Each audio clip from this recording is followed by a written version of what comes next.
Ir teiciens vēlams cilvēks tas, kurš no tevis neko nevēlās, vai ne?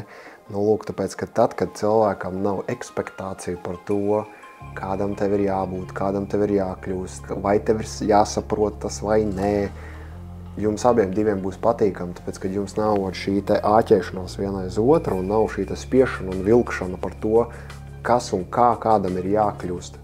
Jūs vienkārši izbaudat to notikumu, to procesu, vai tā ir saruna, vai tā ir vienkārši kopā būšana.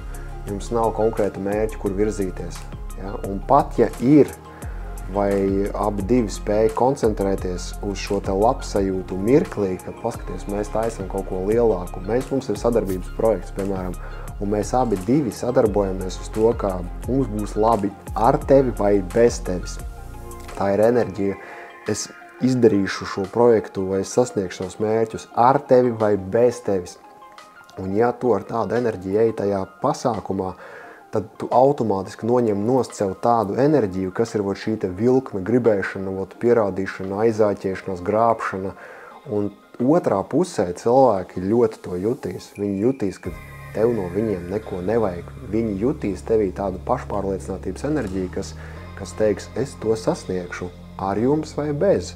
Tas ir jūsu interesēs sadarboties ar mani, ja? Bet tas nav augstprātīgi, tas ir vienkāršais tādas kā iespēja enerģijas, brīvas iespēja enerģijas, un viss var notikt. Un tas ir fantastisks veids, kā sadarboties.